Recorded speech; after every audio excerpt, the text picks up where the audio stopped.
Emma, I have cancer. My sister Olivia's voice cracked through the phone during my baby shower.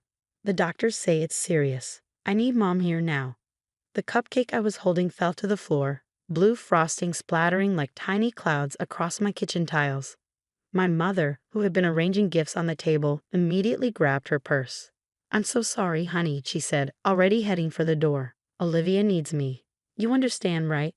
You've always been the stronger one."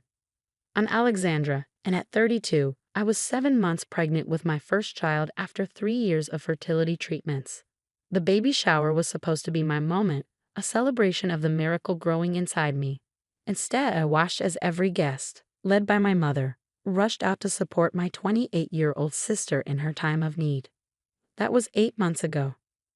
Now, I stood in my office at Cedar Valley Children's Hospital, staring at the job application on my desk. As head of pediatric nursing, I oversaw all new hires. The name at the top of the resume made my blood run cold: Olivia Mitchell. "She's perfect for the position," my supervisor, Dr. Thompson, said enthusiastically. "Top grades in nursing school, excellent recommendations, and she has a personal connection. She's a cancer survivor." I felt the room spin slightly. Cancer survivor. Yes, she mentioned overcoming lymphoma last year. Such an inspiring story. I think she'd be wonderful with our young patients. Last year, when I was pregnant, when she called during my baby shower, sparking a chain of events that left me celebrating one of the most important moments of my life alone. I remembered the weeks that followed. My mother moved in with Olivia to help her through treatments. When I went into early labor at 35 weeks, Mom was at Olivia's chemotherapy session. My husband Jack had to drive me to the hospital while I clutched my phone, listening to Mom's voicemail message for the 5th time. "I thought she'd be here by now," I whispered to Jack as contractions ripped through me. "Focus on our baby," he said, squeezing my hand. "That's all that matters right now." Little Lucas arrived after 18 hours of labor. My mother showed up 2 days later, full of apologies and stories about how hard things were for Olivia. "The treatments are so draining," she said, barely glancing at her grandson. "Olivia needs so much support right now. You understand, don't you? You're doing fine. You have Jack." Now, staring at Olivia's application, pieces started falling into place. The vague details about her treatment, the way she'd avoided specific questions about her doctors, the mysterious recovery that happened just weeks after Lucas was born. "Alex?" Dr. Thompson's voice snapped me back to the present. "Should I schedule her interview?" "I'll handle this one personally," I said, my voice steadier than I felt. The next morning, Olivia walked into my office, freezing when she saw me behind the desk. She'd always been the pretty one, the dramatic one, the one who needed saving. But now she looked small, uncertain. "Alex," she stammered. "I didn't know you were head of pediatric nursing." "Yes, for the past 3 years." I gestured to the chair across from me. "Please sit. Tell me about your experience with cancer treatment." She paled slightly but sat down. "It was tough, but I'm better now." "Which hospital did you receive treatment at?" Different ones, for second opinions." "And your oncologist's name?" Silence. "It's interesting." I continued pulling out some papers. I checked with every oncology department in the state. None of them have any record of an Olivia Mitchell receiving treatment last year. The color drained from her face. "Alex, I can explain." "Explain what?" "How you faked having cancer to steal attention from my pregnancy. How you made our mother miss the birth of her first grandchild. Or how you're now using this lie to build your career." Tears welled in her eyes. "I didn't mean. Mom was so excited about the baby, about you. It was always about you. Perfect Alex, brilliant Alex, responsible Alex. I just wanted." "Wanted what? To hurt me?" "Congratulations, you succeeded." "No," she leaned forward, desperate. "I was jealous, okay? You were having a baby, something Mom always wanted for us, and everyone was so happy for you." I felt invisible. I looked at my sister, really looked at her. Behind the tears and mascara, I saw something familiar. The little girl who used to follow me around, who cried when I got better grades, who always needed to be the center of attention. "Do you know what it was like?" I asked quietly, going through the end of my pregnancy alone. Having my mother miss the birth of my child because she was at your fake chemotherapy session. Olivia crumpled in her chair, sobs shaking her shoulders. "I'm sorry, Alex. I'm so sorry. I got caught in a lie and didn't know how to get out. That's why I became a nurse. I wanted to do something good to make up for what I did. I sat back in my chair, feeling the weight of our shared history, the years of competition and hurt, the moments of love buried under layers of rivalry. You're qualified for this position, I said finally. Your grades are excellent, your recommendations stellar. But I need to know, why here? Why apply to work with my son's pediatric unit? She wiped her eyes, straightening in her chair. Because I want to make things right. I want to be the aunt Lucas deserves, the sister you deserved all along. I've changed, Alex. Let me prove it. The silence stretched between us, heavy with unspoken words and years of complicated emotions. Outside my office window, I could see the children's ward where my son, now a healthy 7-month-old, sometimes visited during my lunch breaks. The same ward where, if I hired her, Olivia would work. I opened my desk drawer and pulled out another form. I pushed the form across my desk, watching Olivia's eyes widen as she read the title. Probationary employment contract. 3 months, I said firmly. You'll work under direct supervision. One mistake, one lie, one attempt to manipulate anyone, and you're out. Do you understand? She nodded quickly, hands trembling as she reached for a pen. I won't let you down, Alex, I promise. Don't promise me, I replied, show me. The next few weeks were a strange dance of professional distance and personal history. Olivia threw herself into the work, arriving early, staying late, taking on the most challenging cases with a dedication that surprised even me. But the real test came when our mother decided to make an unexpected visit to the hospital. I was reviewing patient charts when I heard her familiar voice echoing down the hallway. My brave girl, working with sick children after everything you've been through.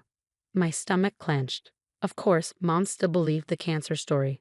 I stepped into the hallway, ready to intervene, when Olivia's response stopped me. Mom, she said clearly, we need to talk. There's something I have to tell you. I watched from around the corner as Olivia led our mother to the family consultation room. 20 minutes later, Mom stormed out, mascara streaming down her face. She didn't even notice me as she rushed past, her heels clicking angrily against the linoleum floor. That evening, as I was preparing to leave, I found Olivia in the break room, her eyes red but her posture straight. I told her everything, she said before I could speak. About faking the cancer, about why I did it. She's not taking it well. That's understandable, I replied, sitting across from her. You lied to her for months. She said she needs time to process, to learn to trust me again. Olivia laughed bitterly. The funny thing is, telling the truth, it feels better than all the attention I got from lying. Over the next few weeks, I watched Olivia navigate the fallout of her confession. Mom wasn't speaking to her, but instead of spiraling into her usual dramatic episodes, my sister focused on her work. She developed a special touch with our youngest patients, sitting with nervous parents, explaining procedures with patience and compassion. One afternoon, I found her in Lucas's favorite play area during her lunch break. She was organizing the toys, sanitizing each one carefully. Lucas comes here sometimes, she said without looking up. I want to make sure everything's clean for him. Did you know he loves the red fire truck? He always reaches for it first. I felt something shift in my chest. How do you know that? I watch him when you bring him in. Not in a creepy way, she added quickly. I miss so much of his early days. I want to know my nephew, even if it's just from a distance. The words I've been holding back spilled out. Why did you do it, Olivia? Really? Not the jealousy excuse, not the attention seeking, the real reason. She set down the toy she was holding, finally meeting my eyes. Because I was scared. You were creating this perfect family, this perfect life, and I was still just me. The screw-up sister, the one who couldn't keep a job or a relationship. Cancer meant people had to care about me, had to see me as something other than a failure. You were never a failure, I said softly. You were just living in a shadow you created for yourself. Before she could respond, alarms started blaring. Code blue in pediatrics. We both jumped up, professional instincts taking over. The next hour was chaos. A 4-year-old patient had an unexpected reaction to medication. I watched as Olivia worked alongside the emergency team, her movements precise, her voice calm as she soothed the terrified child while assisting with life-saving procedures. After the crisis passed, after the child was stabilized and the parents were updated, I found Olivia in the supply closet, quietly crying. Hey, I said, touching her shoulder. You did good out there. She wiped her eyes. I was so scared we'd lose her. All I could think was, what if it was Lucas?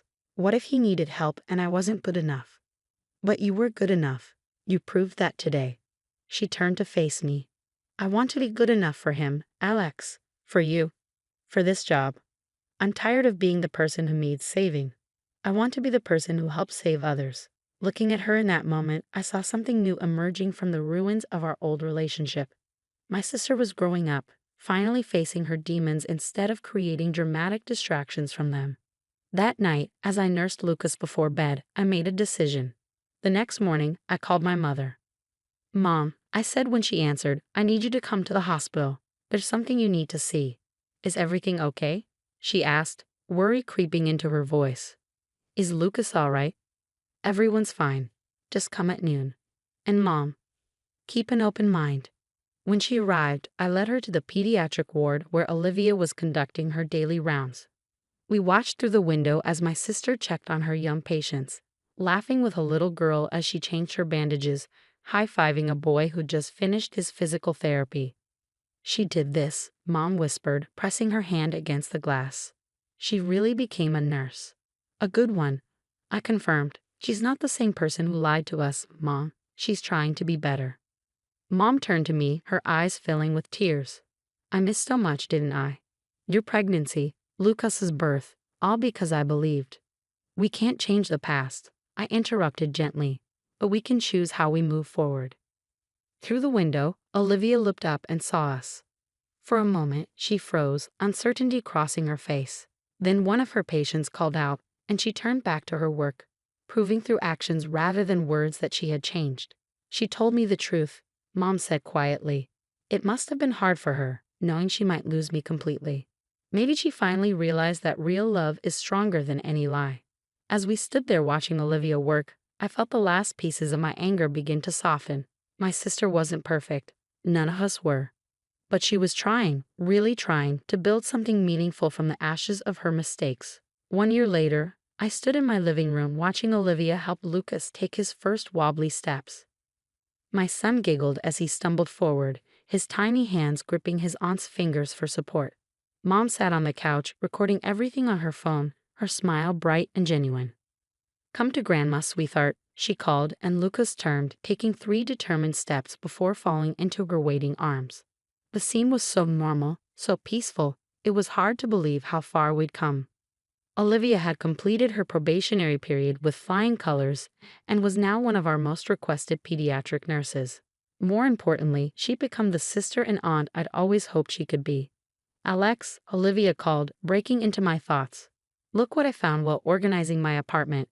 She pulled out a worn photo album, and my heart skipped. It was filled with pictures from our childhood, before competition and jealousy had poisoned everything. Remember this? She asked, pointing to a photo of us in matching Halloween costumes. You were Wonder Woman, and I insisted on being Wonder Woman too because I wanted to be just like you.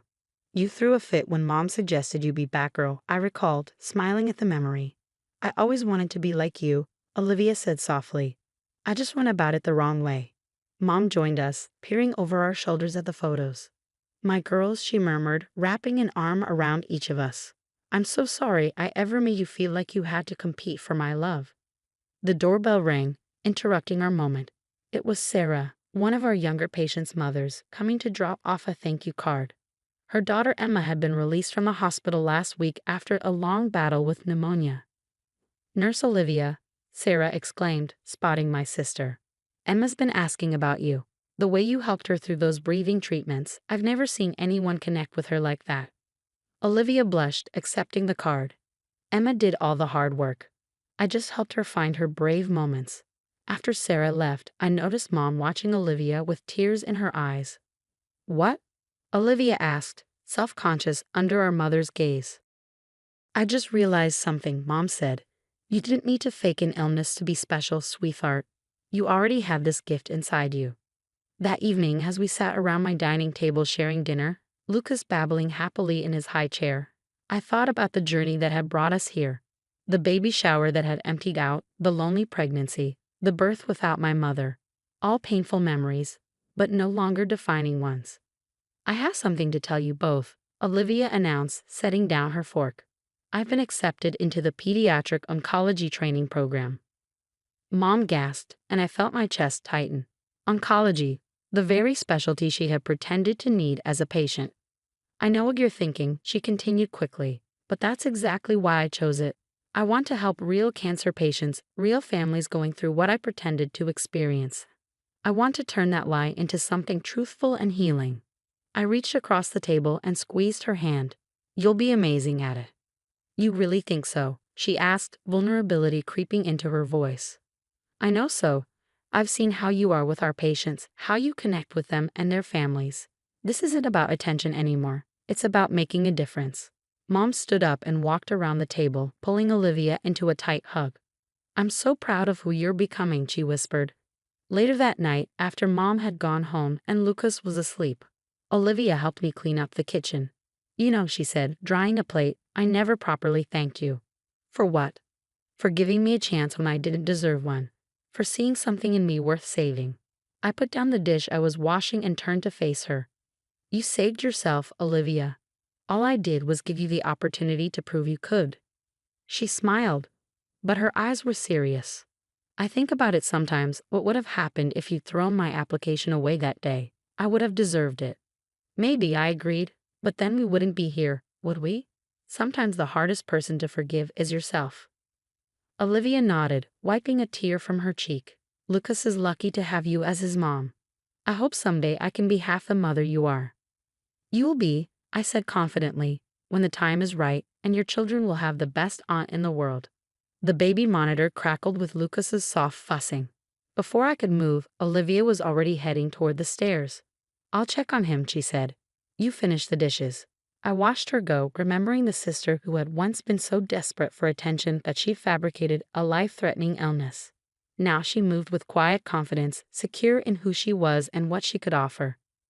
Through the monitor, I heard her gentle voice singing Lucas's favorite lullaby, the same one our mother used to sing to us. The same one that, despite everything, still meant family and love and forgiveness. As his fussing quieted, I heard Olivia whisper, "Sweet dreams, little one. Aunt Olivia loves you more than all the stars in the sky." And in that moment, I knew that sometimes the happy endings aren't about forgetting the past, but about building something new and beautiful from its lessons. My sister had transformed her greatest mistake into her life's purpose. Our mother had learned to love us both without comparison. And I had discovered that forgiveness, when given the chance to grow, could bloom into something stronger than the hurt it replaced. Lucas would grow up knowing a different kind of family than the one his mother and aunt had experienced. He would know unconditional love, genuine support, and the truth that everyone deserves a chance to become better than their mistakes. As Olivia came back downstairs, I pulled her into a hug. I love you, little sister, I whispered. I love you too, she replied, holding on tight. Thank you for helping me find my way home. Outside, the stars twinkled in the dark sky, witnesses to our healing, our growth, and the promise of all the tomorrows yet to come.